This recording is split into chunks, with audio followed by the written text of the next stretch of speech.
Assalomu alaykum. Hozir maslahat olish haqida qisqagina matn yozgan edim. Shunga o'ylab qo'ygan shu so'zlarim bor edi. Ya'ni maslahat olish haqida. Maslahat. Maslahatni kimdan olish kerak? Maslahatni siz qiynalayotgan nuqtadan kimdir bosib o'tib ketgan bo'lishi kerak u inson. Misol uchun kompaniya rahbari, menejeri yoki qaysidir vakil sifatida menga maslahat kerak. Kimdan olishim mumkin desam, men o'zimning xodimlarimdan maslahat olishim bu noto'g'ri. Nimaga desa, maslahat olinayotganda maslahat berayotgan insonni u maslahatning orqasida hech qanaqa naf bo'lmasligi kerak unga. Xolis maslahat berish uchun unga umuman ne holatda ne jarko deydi rus tilida, umuman qiziq bo'lmasligi kerak. Va u yo'ldan bosib o'tgan bo'lishi shart. Misol uchun qaysidir xodimingizdan, misol uchun menda ko'p bo'lgan, buni kech sezganman, maslahat so'raysiz, olasiz. O'zi uchun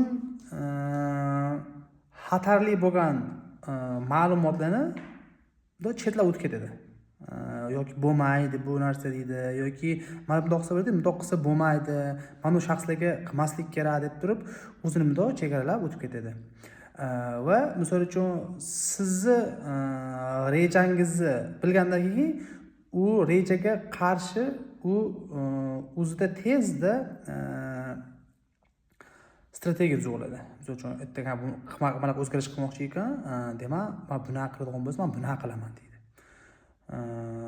Yoki aytgandek, o'ziga portichka qoldirib ketadi, maslahat berishgan, mana buni qilish kerak deydi. Ya'ni o'zini shaxsiy manfaatiga bog'lagan holatda o'zining kelajagiga plus bo'ladigan holatda o'zining nafsiga moslab turib maslahat beradi.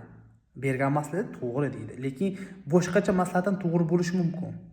Shuning uchun eng yaxshisi ishga daxli bo'lmagan insonlardan, ishdan manfaati, bu maslahat orqasidan manfaati bo'lmagan insonlardangina maslahat so'rashi mumkin.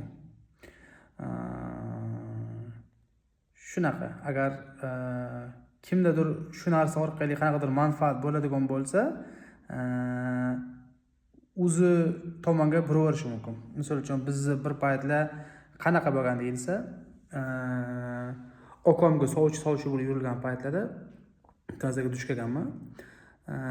Maslahat so'rashgan. Shu joyga boribdi, shunaqa ekan desa, u bo'lmaydi degan, u unaqa joy emas degan. Keyin bir hafta biznikilar ishonishgan va borishmagan.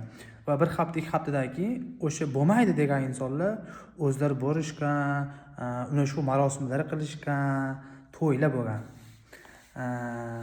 Va asli bizga haqiqatan mos kelmagan, bizga mos tushmaydigan joy bo'lgan. Ya'ni buni qanaqa tasvirlash mumkin deganda, xuddi shunaqa. O'zi manfaati bo'lsa, shunaqa insonlar adashtirib oladi. Shunga maslahat so'rayotgan odamingizga bitta qarab qo'yasiz. Birinchisi, xolis bo'lish kerak. Ikkinchisi, u maslahatning orqasidan unga hech qanaqa manfaat bo'lmasligi kerak.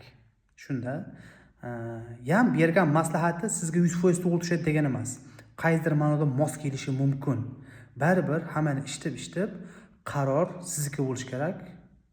O'zingizga qilishingiz kerak. Shunda afsuslanmaysiz qilgan qaroringizdan. Rahmat hammaga.